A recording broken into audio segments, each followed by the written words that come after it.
કે અમારા લોકોના વર્કશોપ ચાલુ થયા, તો હું કંઈક કહેતો હોઉં ને, કંઈક અબાઉટ ધ સ્ક્રિપ્ટ કે કોઈક સીન રિગાર્ડિંગ કંઈક કહેતો હોઉં, તો જયેશભાઈના રિએક્શન લાઈક એટલે મારી ફાટે એમ નથી કે યાર આ વ્યક્તિ આવીને સીધો લાફો ના મારે તો સારું છે.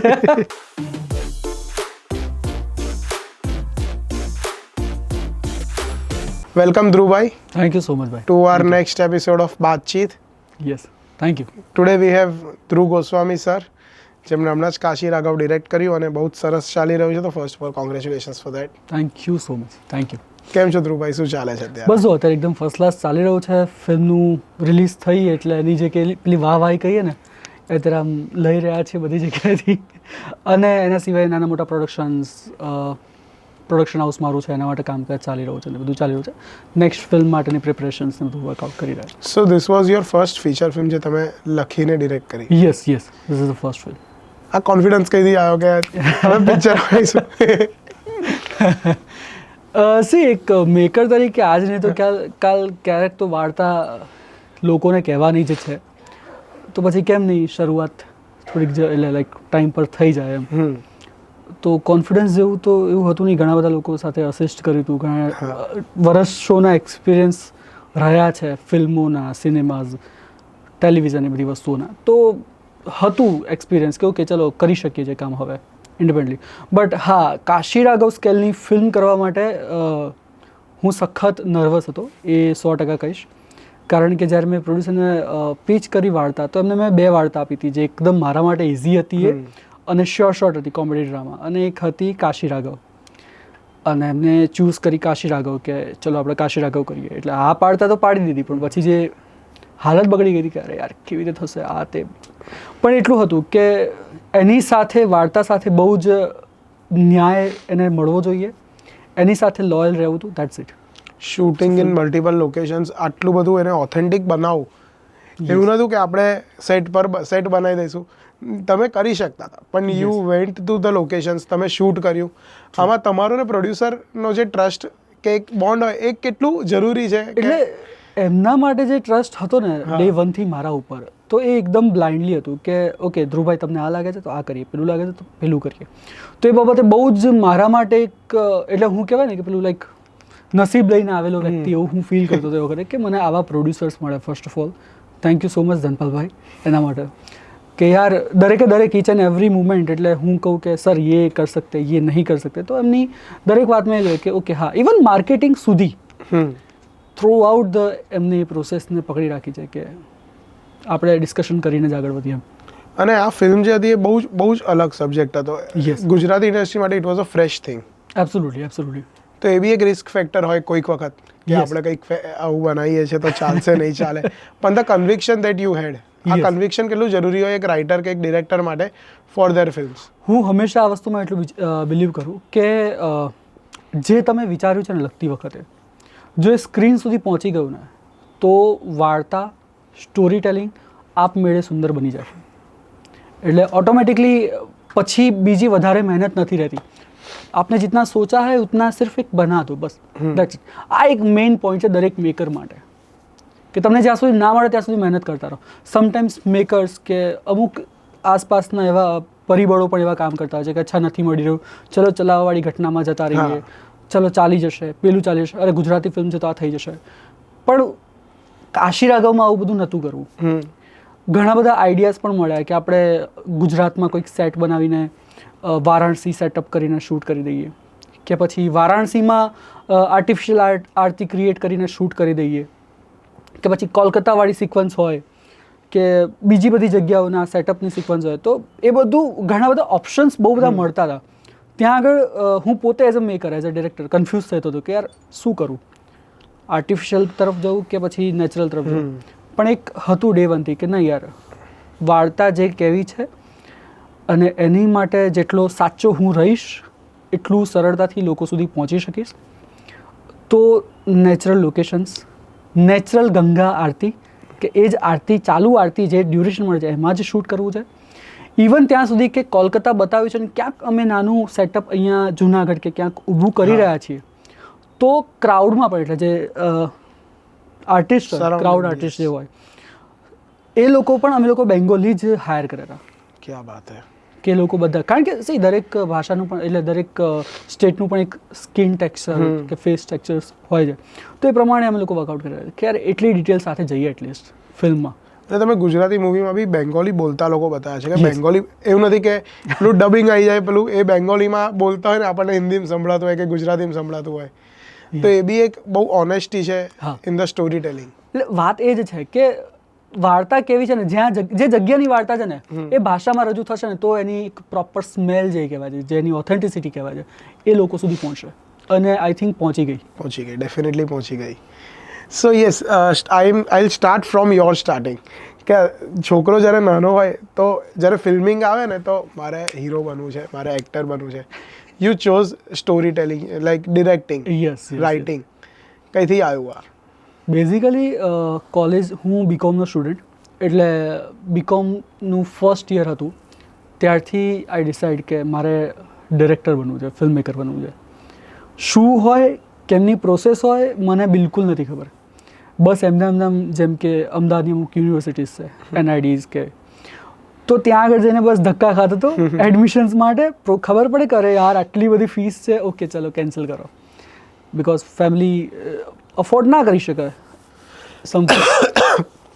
પછી જાતે ને જાતે જે ટ્રાય કરવાનું શરૂ કર્યું, જાતે ને જાતે મિત્રો ભેગા કરીને શોર્ટ ફિલ્મ્સ ને એવું બધું બનાવતો હતો. ફિલ્મ મેકિંગ વિશે ઝીરો નોલેજ.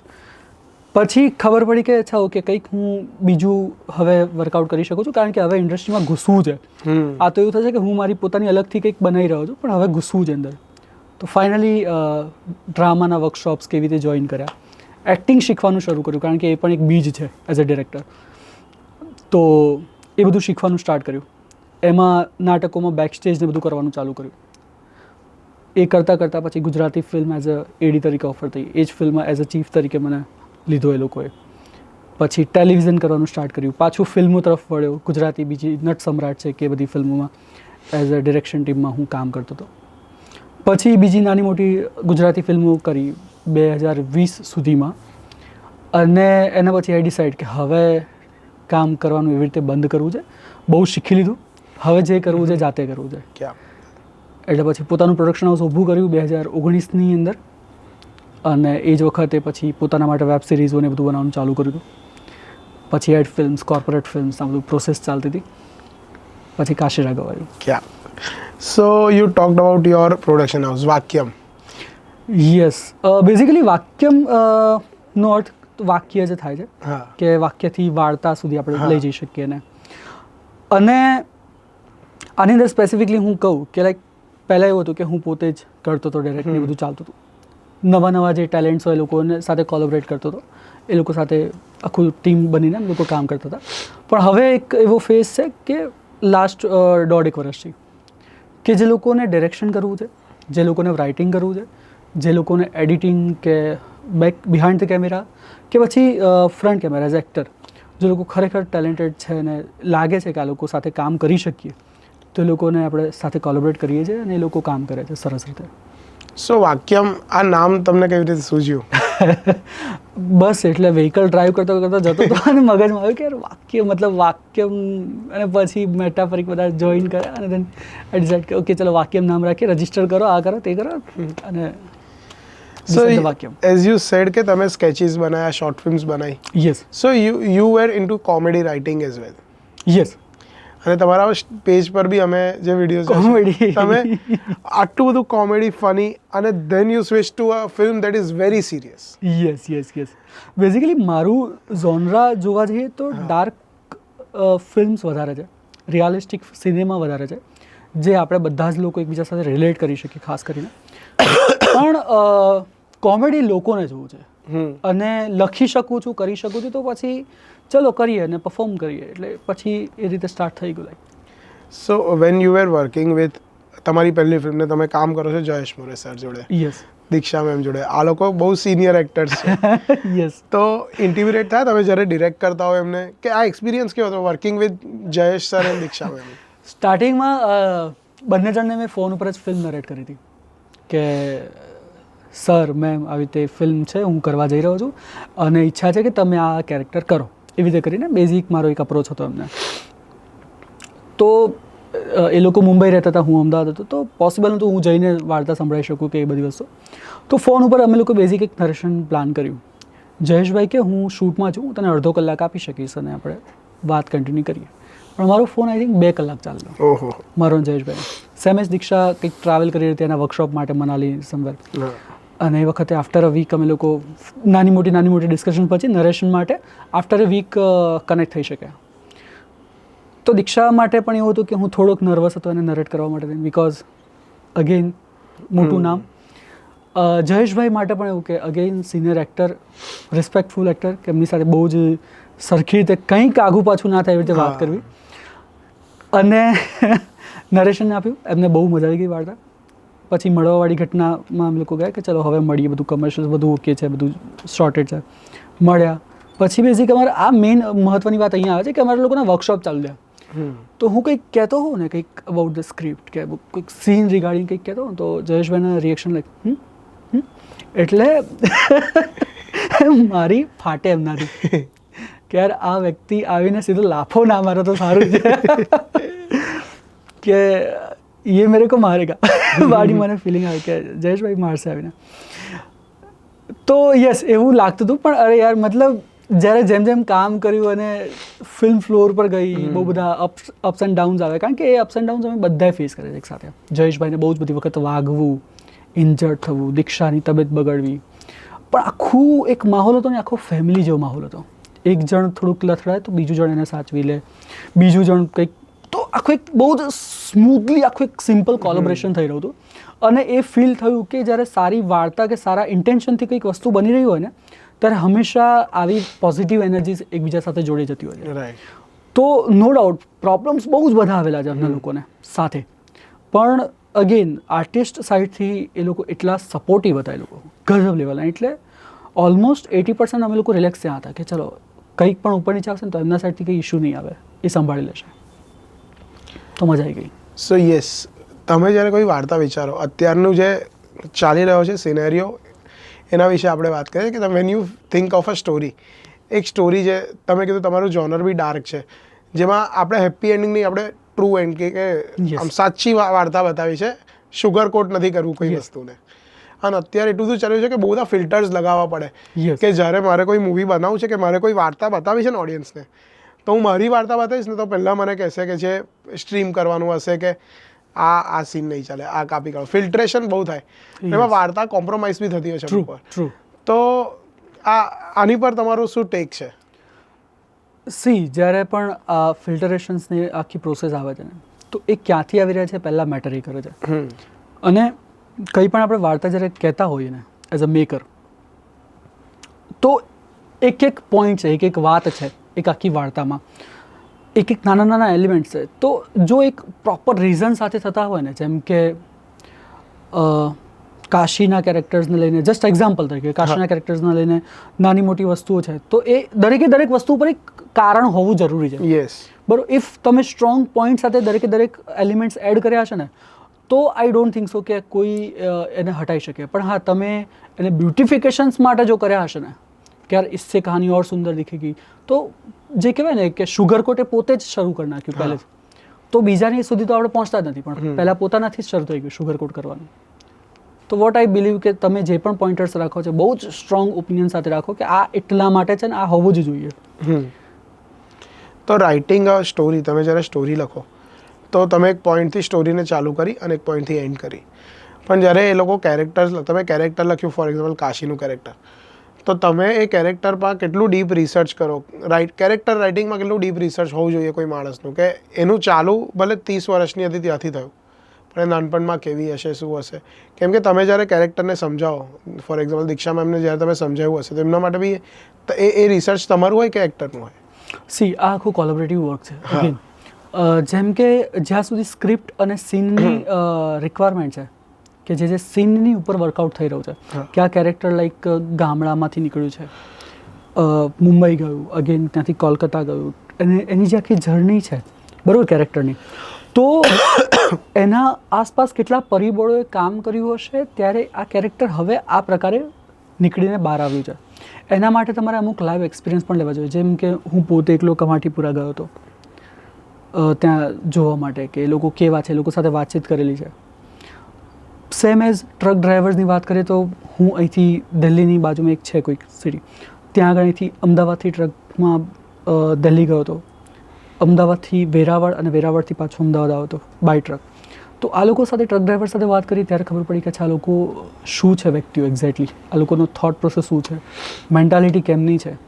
તો આ બધી વસ્તુઓ જ્યારે જાણીને ત્યારે તમે સ્ક્રિપ્ટમાં વધારે ફિનિશિંગ સાથે એડ ઓન કરી શકો. હવે એક કેરેક્ટરને કેવી રીતે પરફોર્મ કરવું અને કેરેક્ટરને કેટલું વધારે સારું બતાવી શકું, સારું ટર્મ્સ ઓફ કે લોકો હજી વધારે કનેક્ટ કરે એ કેવી રીતે બતાવી શકું, તો અમે એક એક્ટરનું કામ આવે છે કે એક્ટર પોતે ઘણું એટલું કોલેબરેટિવ થઈ જાય. હા, ઘણા થોટ્સ ડિરેક્ટરના પણ હોય છે, પણ આખું અગેન કોલેબરેટિવ વર્ક છે કે એક્ટરે 1-2 પોઈન્ટ્સ આપે, ડિરેક્ટરે 2-3 પોઈન્ટ્સ આપે, તો આ આખી એક કોલેબરેટિવ ઘટના ક્રિએટ થતી હોય છે ને ત્યારે એક કેરેક્ટર એક 100% ક્રિએટ થાય છે. હંમેશા આ વસ્તુ હું માનું છું કે ખાલી ડિરેક્ટરવાળા થોટ આવે ને કે અચ્છા ડિરેક્ટરને ये बोला है इसलिए यही करना है, તો આઈ થિંક એટલું ડિટેલ કેરેક્ટર નથી બનતું ક્યારેય. એક્ટર્સના પોઈન્ટ ઓફ વ્યૂ મારા માટે હંમેશા મેટર કરે છે આ બધી વસ્તુઓમાં. તો from paper to screen yes, એક બહુ જ લાંબી પ્રોસેસ છે, બહુ જ ખતરનાક પ્રોસેસ છે. યસ, પણ લોકોને લાગે છે કે વાર્તા લખી પિક્ચર, અમે તો પિક્ચર જોયું, પિક્ચર કે ફટાફટ બની જાય. તો પેપર ટુ સ્ક્રીન કેટલું એ જર્ની શું હોય છે ફોર અ ડિરેક્ટર, જેના માટે એનું ફિલ્મ એની બેબી છે, એને ગ્રો કરે છે, ઉછેરે છે, writer even for a writer as well. Yes, કે એને ઉછેરે છે બાળકને અને પછી તૈયાર કરીને એને કોલેજમાં મૂકી દે છે. એ બાબતે સખત પહેલાં તો હું હકીકત કહું, પહેલાં તો સખત સ્ટાર્ટિંગનો જે ટાઈમિંગ હોય ને કે લોકો સાથે હજી શરૂઆતમાં જસ્ટ જોડાઈ રહ્યા છીએ ત્યારે એક પોઈન્ટ ઉપર સખત ઇન્સિક્યોર હોઈએ કે યાર આ આઈડિયાઝ આપી રહ્યા છે પણ નહીં મજા આવે તો કંઈ ખોટું થશે તો આ થશે તે, એવું બધું તમને થોડીક ઇન્સિક્યોરિટીઝ હોય. પણ હા, આ ઇન્સિક્યોરિટીઝને કાઢીને થોડાક પોઝિટિવ પોઈન્ટ ઓફ વ્યૂમાં જો તમે કન્વર્ટ કરો ને, બરાબર, તો એ પ્રોસેસ સ્ટાર્ટિંગની જે પ્રોસેસ હોય ને સ્ક્રિપ્ટ ટુ એક્ટર સુધીની પ્રોસેસ એ ઘણી ઇઝી થઈ જાય. કારણ કે લખવા માટે તો મહેનત કરી જોઈએ, લખવા માટે રિસર્ચ કર્યા હોય, એ બધી મહેનત કરી હોય, એના પછી અગેન બહુ મોટી મહેનત એ છે પ્રોડ્યુસર શોધવા એઝ અ ડિરેક્ટર, તો એ પણ બહુ મોટી મહેનત હતી. એના પછી નવા ફિલ્મ મેકર હોય એટલે પહેલી વખત જ્યારે કામ કરતા ત્યારે સારા એક્ટર્સને લઈને આવવા, એ પણ એક અગેન મહેનત છે. અને એમને કન્વિન્સ કરવા તમારા થોટ પ્રોસેસમાં, તમારા વિઝનમાં, સેમ મહેનતવાળી વાત. પણ જ્યારે મેં કહ્યું ને આગળના પોઈન્ટમાં કે જ્યારે તમારા દરેક પોઈન્ટર્સ એક પ્રોપર હશે ને કે આ આટેલા માટે જ, તો બહુ ઇઝી થઈ જાય એક્ટર સાથેનું. અગેન ફ્લોર કે જે તમને જોઈએ છે, જે તમે વિચારે છે, લોકેશન્સ, તમારી ટેકનિકલ ટીમ, તમારા DOPs, આ બધી વસ્તુ બહુ મેટર કરે છે. મ્યુઝિક, આ બધી વસ્તુ સખત એવી મેટર કરે છે. Lots of ups and downs આવે લાઈફમાં. પછી એના પછી આવે છે રિલીઝિંગવાળી ઘટના કે જે આ બધા જ તમને બાળકો લાગે યાર કે ये सब तो प्रोसेस कुछ नहीं था. એટલે આ બધું કંઈ જ નથી એમ. ખાલી હવે જે બહુ મોટી ગેમ છે રિલીઝિંગ ગેમ છે કે થિયેટર કરો અને એના પછી થિયેટરમાં ફિલ્મને ચલાવો. તો અગેન આ સખત મહેનત માગેવાળી વાત છે કે જે લોકો ખાલી કહે ને કે ફિલ્મ જોવા આવ્યા, 120, 150 કે 200 રૂપિયાની ટિકિટ લીધી, 2 કલાક 2.5 કલાક એમને ફિલ્મ જોઈ, રડ્યા, હશે, જે પણ ઇમોશન્સ અમે લોકો આપે એ લીધા, અને એના ઉપર કમેન્ટ્સ કરીને પોઝિટિવ ઓર નેગેટિવ વોટ એવર એ કમેન્ટ્સ કરીને નીકળ્યા.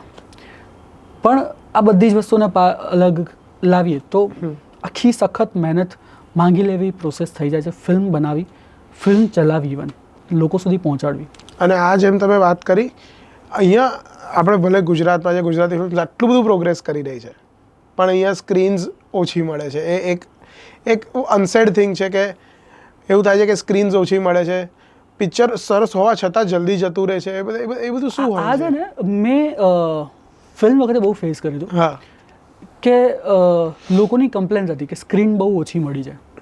ઘણા બધા લોકોએ કમ્પ્લેન કરી.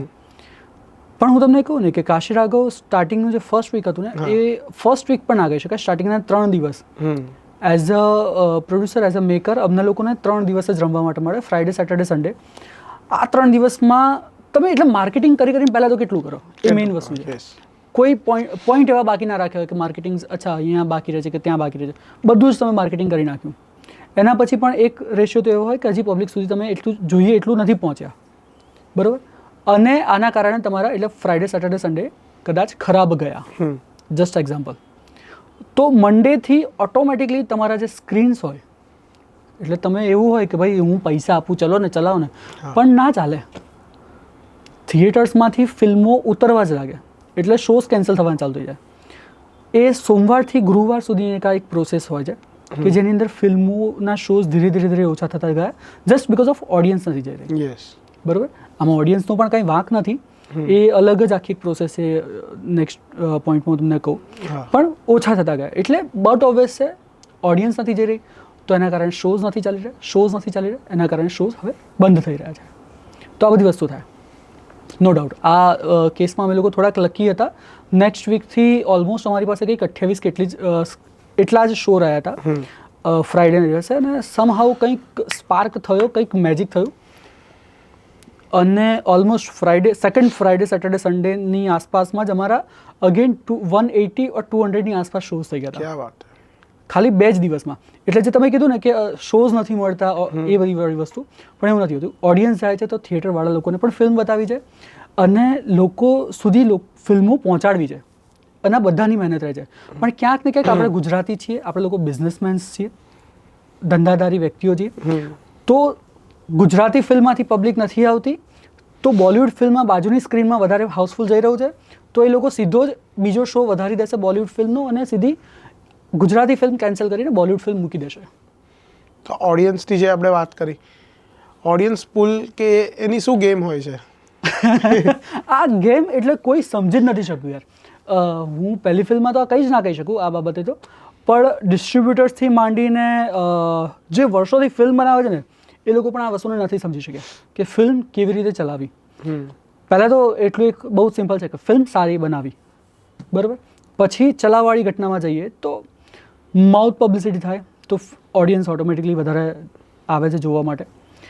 પણ અગેન હવે પબ્લિક ઉપર આવે છે, ગુજરાતી પબ્લિક ઉપર આવે છે કે લોકોનું એ પોઈન્ટ ઓફ વ્યૂ હવે થઈ ગયો છે કે યાર ચલો ને OTT ઉપર આવશે ને જોઈ લઈશું, યુટ્યુબ ઉપર આવશે ને જોઈ લઈશું. ઘણા બધા લોકો એવા છે જે મને ફોન કરીને કે મેસેજ કરીને કહેતા સાહેબ લિંક મોકલો ને તમારી પિક્ચરની. એટલે આવું મારા એકલા સાથે નહીં, બહુ બધા મેકર્સ સાથે આ વસ્તુ થયેલી છે, બહુ બધા એક્ટર્સ સાથે થયેલું છે કે લોકો ફોન કરીને લિંક માગે કે લિંક આપો ને, પણ દે ડોન્ટ નો કે આ ગુનો કહેવાય, પાયરસી તમે કરવાનું વર્કઆઉટ કરી રહ્યા છો. અને ઘણા બધા લોકો પ્રાઉડલી, એટલે મેં તો જોયું હતું આ વસ્તુ કે એક છોકરો હતો, યંગ એજ છોકરો હતો, કોઈક 18-20 વર્ષનો, અને લેપટોપમાં કાશી રાઘવ જોઈ રહ્યો હતો અને એના રિવ્યૂઝ લખે છે બહુ જ લાંબા એવા મોટા એવા, અને પછી કહે છે કે ગજબ ફિલ્મના, તે મને એપ્રિશિએટ કરે છે ને ઇન્સ્ટાગ્રામ પર પોસ્ટ કરે છે, સ્ટોરી પોસ્ટ કરે છે કે એને ફિલ્મ જોઈ, બટ એને ખબર જ નથી કે આ પાયરસીવાળી તું કોપી જોઈ રહ્યો છે. અને મેં એને બહુ પ્રેમથી સમજાવ્યું કે બકા તું આજે કરી રહ્યો છે બહુ ખોટું છે, આ ગુનો કહેવાય, આ તું પાયરસી કરી રહ્યો છે ફિલ્મનું, તો આવું ના કરવું જોઈએ, આવી રીતે ફિલ્મ પણ ના જોવી જોઈએ. અમે લોકો કરોડો રૂપિયાના ખર્ચે ગુજરાતી ફિલ્મ બનાવતા હોઈએ અને તમે મફતમાં લિંક્સ ડાઉનલોડ કરીને તમે લેપટોપ પર જોઈ લેતા હોય.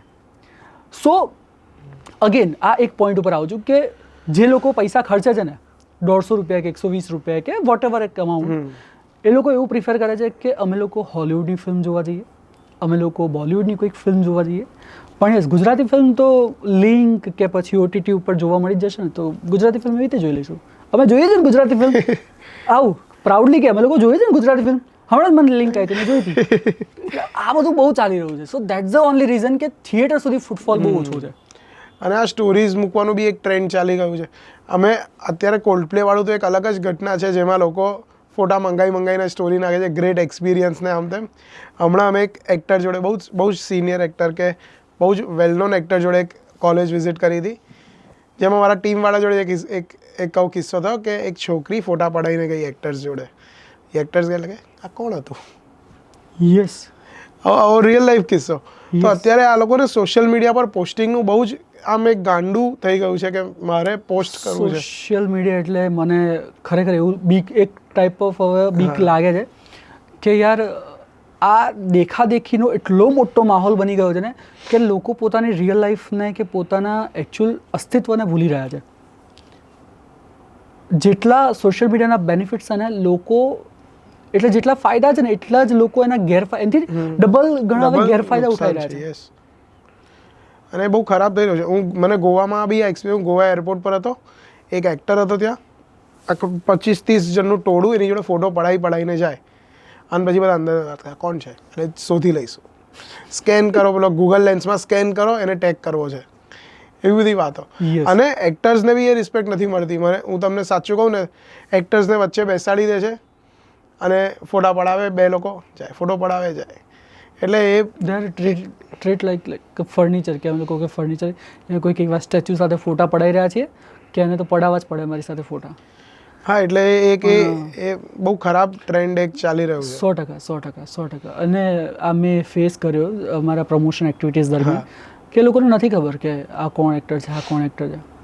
મને ગુજરાતી કરતાં હજી પણ છે ને થિયેટર્સવાળી ઘટનામાં પણ અને ઇવન એક્ટર્સ માટે વાળી ઘટનામાં પણ સાઉથના લોકો વધારે મને એ થાય કે કાશી રાઘવને જ્યારે સાઉથમાં અમારે લોકોને રિલીઝ કરવી હતી હૈદરાબાદમાં, આખા ગ્રુપ, એ લોકો ત્યાંના ગુજરાતી સમાજને ફિલ્મ જોવી હતી. એ લોકોએ અમારો કોન્ટેક્ટ કર્યો અને અમે લોકોએ 2 શો જેવું ઓર્ગેનાઇઝ કર્યું. ખાલી 2 શો, જસ્ટ ગણજો તમે, 2 શો જ ખાલી એ લોકોને ત્યાં મૂકવા હતા અને ફિલ્મ એ લોકોને બતાવી હતી. તો પણ અમારા માટે ઓલમોસ્ટ ત્યાં આગળ એ વખતે રામચરણની ફિલ્મ હમણાં એક આવ્યા, game changer. Yes, game changer કંઈક 10 તારીખે રિલીઝ થઈ હતી. અમને લોકોને મતલબ એક સિંગલ સ્ક્રીન ના મળે. થિયેટર્સવાળા સેડ કે 15 દિવસ પછી તમે રાખો, 15 દિવસ પછી અમે લોકો દઈ શકીએ. પહેલી પ્રાયોરિટી અમારી સાઉથની ફિલ્મને આપીશું. ક્યાં વાત છે. અને ગુજરાતી ફિલ્મ ત્યાં પ્લેસ એટલે બતાવવા માટે અમારે 15 દિવસ પછી અમારે કરવું પડ્યું. જ્યારે ગેમ ચેન્જરના શોઝ ઘણા બધા ખાલી જઈ રહ્યા હતા. જ્યારે ગુજરાતીમાં શું થતું હતું કે ઓકે કોઈ પણ ફિલ્મ કેમ છે, ઓકે ગુજરાતી છે, ઓડિયન્સ ખાલી છે, ઓકે હટાવો એને, ચલો બોલિવૂડ મૂકો. હું એક મૂવી માટે એક મૂવી આવી રહ્યું હતું જેના પ્રીમિયર માટે હું થિયેટરમાં વાત કરવા ગયો હતો. આ હમણાં જનો કિસ્સો છે. એમણે મને 4 વાર પુષ્પા બતાવ્યું. મને કે અમે ટિકિટ્સનું જોઈએ, તમે બેસો ને સ્ક્રીનમાં, એમને પિક્ચર જોવા લઈ જાઓ. હું બેઠો, પુષ્પા ચાલતું હતું, ઇન્ટરવલ પડ્યો, બીજી સ્ક્રીનમાં બેસાડો એમને, એમનું ઇન્ટરનલ કંઈક કામ ચાલતું હતું. મેં 4 સ્ક્રીનમાં પુષ્પા જોઉં 15 મિનિટ. મેં કીધું તો ઓલા બીજી કોઈ ફિલ્મ ચલાવો તમે, એક જ સમયે 4 સ્ક્રીન, તમારે 5 સ્ક્રીન છે, એમાંથી 4માં એક જ પિક્ચર ચાલે, બીજી કેમ ચલાવી? આ સારી ચાલે છે. હા, બિઝનેસ બાબતે આ એક અહીંયા થોડુંક લોયલ્ટી વાઇઝ અને થિયેટર્સ ક્યાંક લેક કરે છે. બાકી સાઉથમાં મને આ એક્સપિરિયન્સ રહ્યો હતો યાર. મને અને ઘણું સારું લાગ્યું કે યાર એ લોકો પોતાની ભાષા માટે આ કામ કરે છે. જ્યારે ગુજરાતમાં હજી બિઝનેસ ઉપર વધારે ફોકસ છે, જેમાં એ લોકો ખોટા નથી યાર, એ લોકો 100% સાચા છે. પણ જ્યારે એક ફિલ્મ લઈને તમે આવતા હોય ને ત્યારે તમને એવું ફીલ થાય કે ઓકે આ ખોટું થઈ રહ્યું છે, ત્યારે એવું તમને થાય. જ્યારે એ જગ્યાએ આપણે ઊભા હોય તો આપણે કદાચ એવું જ કરીએ. તો જ્યારે તમે એક ફિલ્મ લખી હોય અને when you seat on the edit table, તમે 3.5-4 કલાકની એક વસ્તુ આખી બનાવી અને પછી અમુક સીન્સ હોય, અમુક વસ્તુઓ હોય જે તમને ના કાપવી હોય પણ તમારે કરવું પડે. અમુક એક્ટર્સનું એવું હોય કે ચલો આ મારો મોનોલોગ છે, અહીંયા બહુ ગજબ છે, પણ આ એડિટમાં જાઓ એટલે એવું ના હોય કે મારે કરવું જ છે, પણ એ કરવું પડે. તો એ કેમનું ડિસાઈડ કરો ને પછી કઈ રીતે હોય આખું? આ છે ને પેલું કહેવાય ને કે દિલ ઉપર પથ્થર મૂકીને હૈયું ચીરતા હોય ને એ વાળી ઘટના હોય કે એક એક્સપિરિયન્સ આનો જ હતો કે અમે લોકોએ 2 દિવસ સુધી એક સીન શૂટ કર્યો. બરાબર, એટલે ઓલમોસ્ટ આપ્યા હશે નોટ પૂરા 2 દિવસ, બટ ઓલમોસ્ટ આપ્યા હશે 10-12 કલાક એક સીન શૂટ કરવામાં. એટલે ઓલમોસ્ટ એક શિફ્ટ તો ગણી જ શકાય એમ. અને બહુ જ સરસ આપણા જાણીતા સ્ટેન્ડઅપ કોમેડિયન છે પ્રીતિદાસ કરીને, એમનો જે સીન હતો અને બહુ જ અદ્ભુત એમને પરફોર્મ કર્યો. બહુ જ સુંદર રીતે એમને આખું એક પરફોર્મન્સ આપ્યું એ સીનમાં. 1 શોટ સીન હતો. હવે જ્યારે અમે લોકો એડિટ પર બેઠા ત્યારે ઘણા બધા સીન્સની કાપકૂપ ચાલી રહી હતી પ્રોપર વે ઉપર કે હવે આ કાપીએ, અને એમાં એ સીન કાપવાનો થયો. અને જે મારો જીવ બળતો હતો કે યાર એક આખા દિવસની પ્રોડક્શન વેલ્યુ જઈ રહી, પ્રોડક્શન કોસ્ટ જઈ રહી યાર આ બધી વસ્તુમાં. પણ પછી કહેવાય ને કે ફિલ્મ ચલાવવા માટે એક સ્પેસિફિક ડ્યુરેશન સુધી પહોંચવું પડે તમારે. અને જ્યારે ફિલ્મ બનાવતા હોય ને ત્યારે એક તમે ઇમોશન્સમાં ફ્લાય થઈ રહ્યા હોય કે આ હોવું જોઈએ. સમટાઈમ્સ અમુક મેકર્સ એવું પેલું સ્ટ્રિક કરી નાખે, ના ભાઈ અમે તો જેટલું લખીને એટલું જ બનાવીએ. પણ પછી એમને કહેવું પડે કાં તો ફિલ્મ તમારી બગડે છે, કાં તો પછી તમે એટલું બધું રીશૂટ કરો છો અગેન. પણ યસ, આની અંદર એવું હતું કે અમે લોકો શૂટ કર્યું હતું પણ પછી યુઝ કરવું ના કરવું એ અલગ સેકન્ડરી થોટ પર હતું. કે વિચારીશું એમ.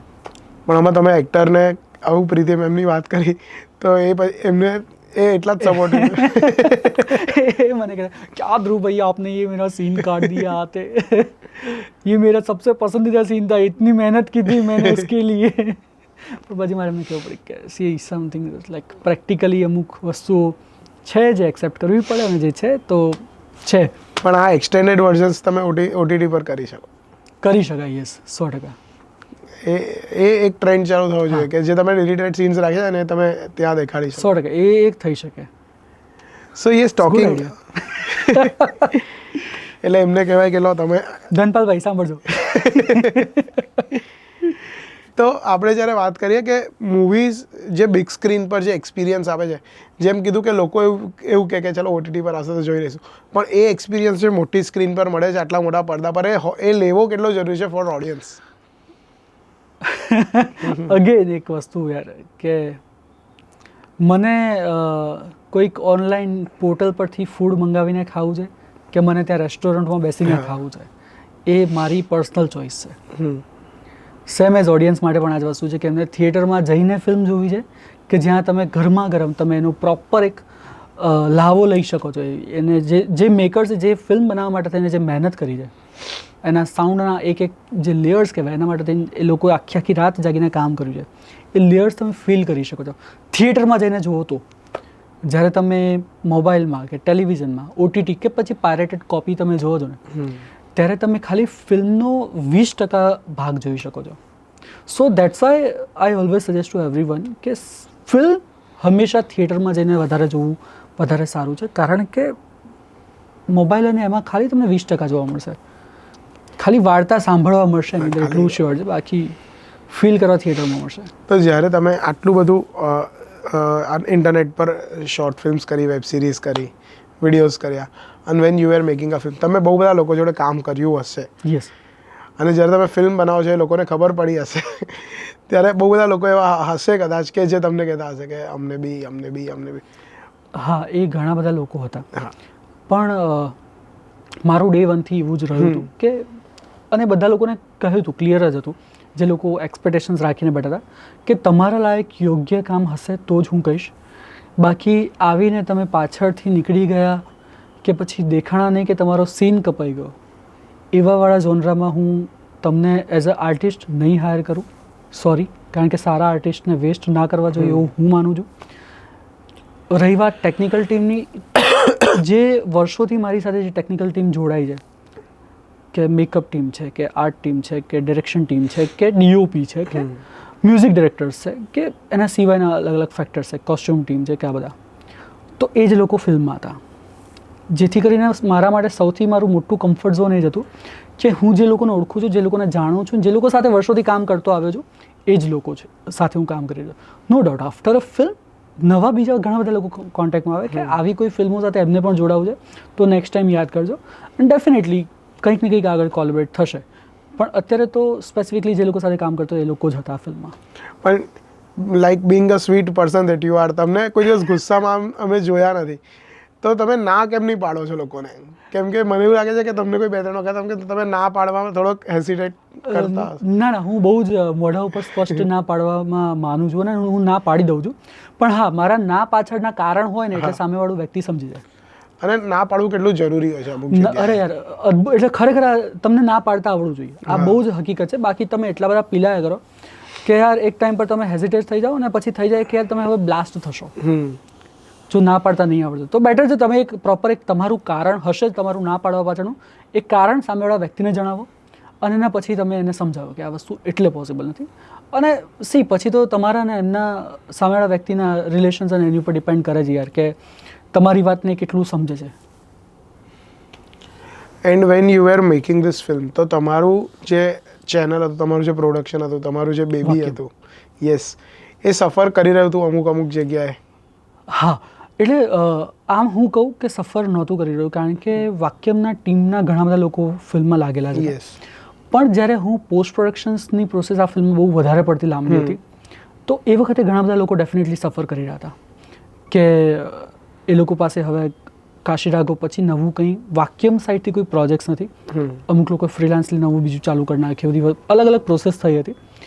પણ લકીલી પછી હમણાંના ફેઝમાં, એટલે હું હવે જો પાછો ફિલ્મમાંથી ફ્રી થઈ ગયો, હવે પાછું એક રૂટીન એવું સ્ટાર્ટ કર્યું છે કે હું ફિલ્મમાં હોઉં કે ના હોઉં, વાક્યમની ટીમ જે છે એ રોટેશન્સમાં કામ કરતી રહે અને એ લોકો કામમાં પરોવાયેલા રહે. એટલે મારી જે ફેમિલી છે એ ઘરમાં બિઝી રહે. ઇન શોર્ટ, વાક્યમની જે ફેમિલી છે એમાં બિઝી રહે, એટલું હું અત્યારે વર્કઆઉટ આખું સેટઅપ કરી રહ્યો છું અને ઓલમોસ્ટ સેટઅપ થઈ જ ગયો છે એવું કહી શકું.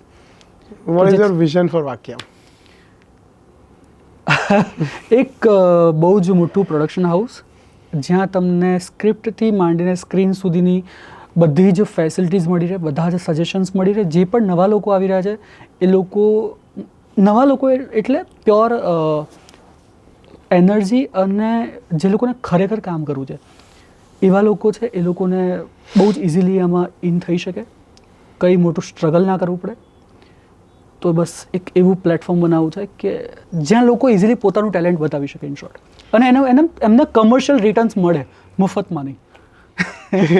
કારણ કે એ બહુ મેઇન છે યાર. And yes, to and with, મારે બે ટીમ્સ વિશે તમને વાત કરી છે. એક તો ડીઓપી, જેમ તમે કીધું, પ્રતિકભાઈ, યસ, અને કેદાર ભાર્ગવ, વત્સલ કવન. વત્સલ કવલ, યસ, વત્સલ કવલ.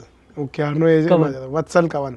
યસ, આના વિશે તમે કહો કે આટલું મેજિકલ મ્યુઝિક બનાવ્યું એ લોકોએ, કેમનું, શું હતું આ મ્યુઝિક, કેવી રીતે બન્યું? મને એના માટે તો આખું એક અલગ પોડકાસ્ટ એટલે થવું જોઈએ. હું હંમેશા તમને એવું કહીશ કે અમારા લોકો વચ્ચે ડિસ્કશન ગજબ થાય, મારા, વત્સલ અને કવન સાથે. એટલે આમ તો અમે લોકો 5-6 વર્ષથી સાથે જોડાયેલા છે. મારા બધા જ યુટ્યુબ પ્રોડક્શન્સ કે કોઈ પણ મારા વિડીયો પ્રોડક્શન્સ હોય એમાં ઓડિયો એમનો જ હોય. ઓડિયો પ્રોડક્શન્સ વત્સલ કવન સંભાળે, ફિક્સ છે મારામાં. એટલે એટલું એક અમારું બોન્ડ ઇઝી છે એ લોકો સાથે.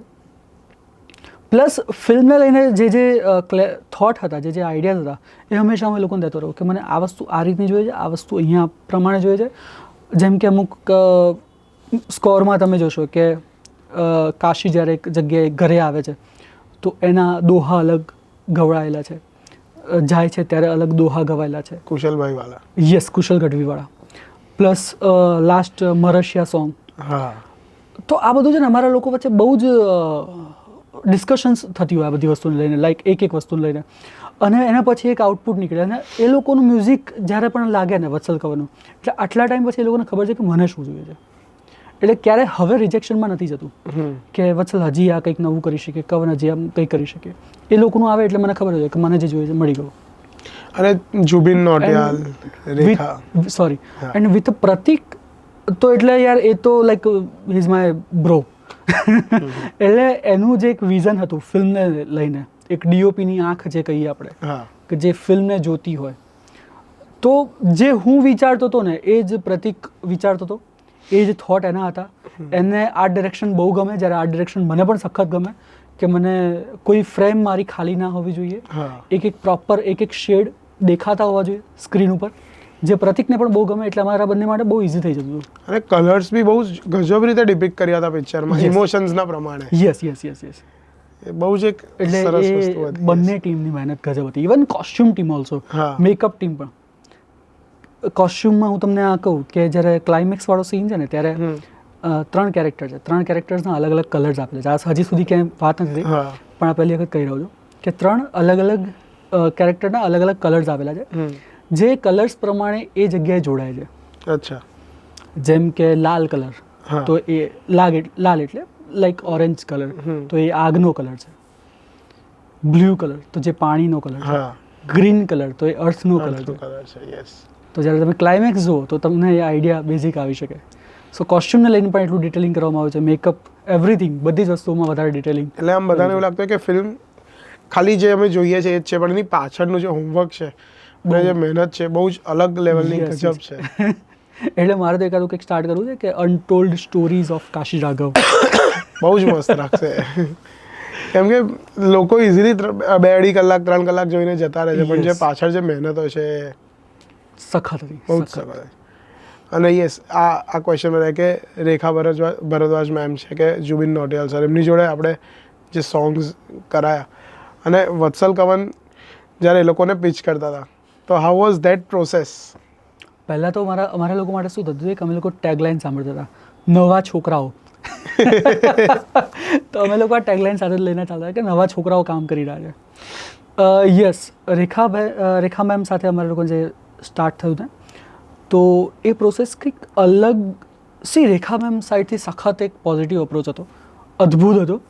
પણ સમહાઉ એમની ટીમ સાઈડ કે થોડીક હેલ્થ ઇશ્યુઝના કારણે અમે લોકો ટ્વેલ્થ જાન્યુઆરીથી અમે લોકો એમને ફોલોઅપ લઈ રહ્યા હતા, ત્યારે જઈને જુલાઈ મિડમાં અમે લોકો રેકોર્ડિંગ કરી શક્યા. અને હવે એક એવો પોઈન્ટ આવી ગયો હતો રેખા મેમ સાઈડથી કે અબ મેલ ઓર વો સબ બહોત હુઆ. એમને ડાયરેક્ટ મને વોટ્સઅપ કર્યો કે ધ્રુવ હાય રેખા ભારદ્વાજ ધીસ સાઈડ. અને પછી એમને આખું કીધું કે હવે આપણે લોકો આ ડેટ ઉપર રેકોર્ડિંગ કરીએ ચલો. અને હું જમી રહ્યો હતો ને વોટ્સએપ મોબાઈલ હાથમાં કીધું અરે રેખા ભારદ્વાજનો મેસેજ, અરે બાપરે. લાઈક એ જે સરપ્રાઇઝ એલિમેન્ટ હતો ગજબ હતો મારા માટે.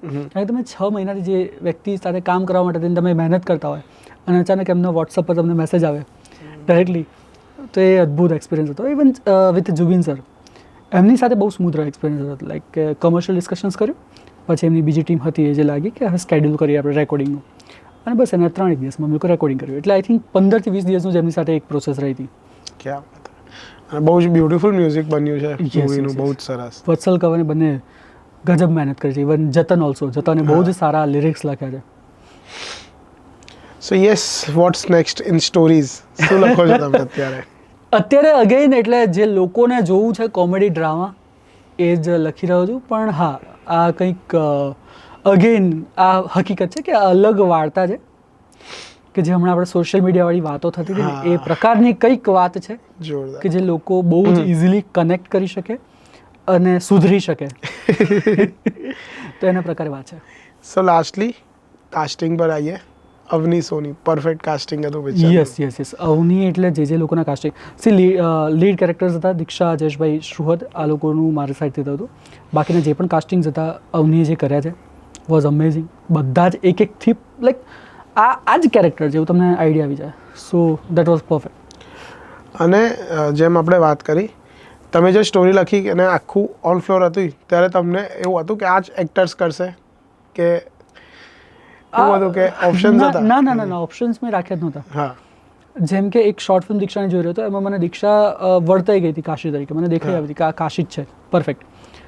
તો તરત દીક્ષાને અપ્રોચ કર્યું. અને દીક્ષા જ્યારે પ્રોપર લુક ટેસ્ટમાં રેડી થઈ ત્યારે હું પોતે ખુશ હતો કે ઓકે આ જ કાશી છે. Same as Jayeshbhai. તો જયેશભાઈનું જે આમાં લુક છે એ બીજી પાછળની એમની એકાદી ફિલ્મમાં જોયેલું છે. તો એ હતું કે ઓકે આના આસપાસમાં ક્યાંક કંઈક વર્કઆઉટ કરી શકે છે રાઘવનું કેરેક્ટર. ઘનાના કેરેક્ટર માટે હું થોડો કન્ફ્યુઝ હતો બિકોઝ શ્રુહદ બહુ ફેર છે. હા. તો એને થોડુંક ડસ્કી લુક આપવો. પણ હંમેશા એક સિનેમાનો એક પ્લસ પોઈન્ટ રહ્યો છે કે ફેર લોકોને ડસ્કી સ્કિન આપો ને તો સ્ક્રીન ઉપર વધારે સારા લાગતા હોય. તો આ એક પ્લસ પોઈન્ટ રહ્યો છે. એમની હેર કટ્સ કે બધું ભૂમિએ બહુ જ સારી રીતે બધું આખો એનો ભાગ ભજવ્યો હતો મેકઅપ ટીમે. પીહુના કેસમાં એવું હતું કે હું અગ્રી જ નહોતો આને કાસ્ટ કરી શક્યો. મારી ટીમે મને સખતવાળો કન્વિન્સ કર્યો કે આ હોઈ શકે એઝ અ શોભિતા. અને એ લોકોએ ઓફિસમાં લિટરલી એનું આખું લુક ટેસ્ટ કર્યું, એને રેડી કરીને મારી સામે લાવ્યા ને દેન આઈ અગ્રી કે ઓકે આ શોભિતા છે, ચલો હવે આગળ ફિલ્મ કરીએ. અને એક એવી છોકરી છે બોલી ના શકે પણ એક્સપ્રેસ કરી શકે બધું છે, એને કેમનું તમે ટ્રેન કરી? એના માટે એક વરણ કરીને એક ટીચર અમે લોકોએ હાયર કર્યા હતા, જેમને પીહુને ટ્રેન કરી હતી સ્ટાર્ટિંગના 3 દિવસ જેવું. પછી કારણ કે એમને ટાઈમ નહોતો મળ્યો, કારણ કે 2-3 દિવસ પહેલાં જ પીહુનું કાસ્ટિંગ થયું હતું. અને એ જ એટલે કાસ્ટિંગ થયું ત્યાં હાજર જ હતા એ ભાઈ કે ઓકે જેવું કાસ્ટિંગ થાય એટલે અમે લોકો એનું વર્કશોપ સ્ટાર્ટ કરીએ. એટલે ક્વિક મોડ ઉપર સીધું એ સ્ટાર્ટ થયું. અને પછી 2 કે 3 દિવસ એના વિડીયોઝ ડેલી મારી પાસે આવ્યા કરે કે અચ્છા આજે આ પ્રોગ્રેસ મોડ પર છે, આજે આ છે. But she is super expressive. અને એને જેટલું કીધું હોય એનાથી એને સ્માર્ટલી એટલું કરી નાખ્યું હોય. અને એ બહુ નેચરલ પરફોર્મ કરતી હતી. જેટલું દીક્ષા, જયેશભાઈ કે શ્રુહદ કરતા હતા એટલું જ છોકરી પણ પરફોર્મ કરતી હતી સરસ રીતે. એટલે ફ્લોર પર મારા માટે બહુ ઇઝી થઈ ગયું હતું. અને એમના જયેશ સરના સીન્સ બી બહુ મસ્ત છે જે પિક્ચરાઇઝ થયા છે. તો યસ, બહુ સેન્સિટિવ વસ્તુઓને તમે બહુ સિમ્પલી કહી દો છો. So that is again an art which is amazing. અરે thank you. Yes anything that you want to tell to the audience? બસ યાર, એટલે ઓટીટી અને લિંકની રાહ જોયા વગર ગુજરાતી ફિલ્મો થિયેટરમાં જઈને જુઓ તો અમારા જેવા મેકર્સ ગુજરાતી ફિલ્મ બનાવી શકશે, નવી નવી વાર્તાઓ એક્સપ્લોર કરી શકશે. જે તમારી કમ્પ્લેન છે ને કે સાઉથની ફિલ્મ જેવી કે બોલિવૂડની ફિલ્મ જેવી કે હોલિવૂડની ફિલ્મ જેવી કે અધર સિનેમા જેવી ફિલ્મો ગુજરાતીમાં નથી બનતી, તો એવું નથી, અમારે બનાવી છે. પણ ડર એટલો લાગે છે કે તમારા તરફથી એટલો સપોર્ટ નથી મળતો કે અમે લોકો નથી બનાવી શકતા. That's only reason. કારણ કે બનાવવા માટે અંદર કરોડો રૂપિયા લાગે છે અને પછી અગેન તમે ઓટીટી અને લિંક દ્વારા ફિલ્મ જોઈ લો તો અમારા માટે ક્યાંક નુકસાનકાર્ય સાબિત થાય છે. સો પ્લીઝ સિનેમાને સિનેમામાં જઈને જુઓ. That's it. થેન્ક યુ ધ્રુવભાઈ, thank you for Thank you so coming much. To our episode of Baatcheet. Thank you. We wish you all the best તમારા ફ્યુચર પ્રોજેક્ટ્સ માટે. Thank you so much. Thank you. બહુ જ મજા આવી. Same.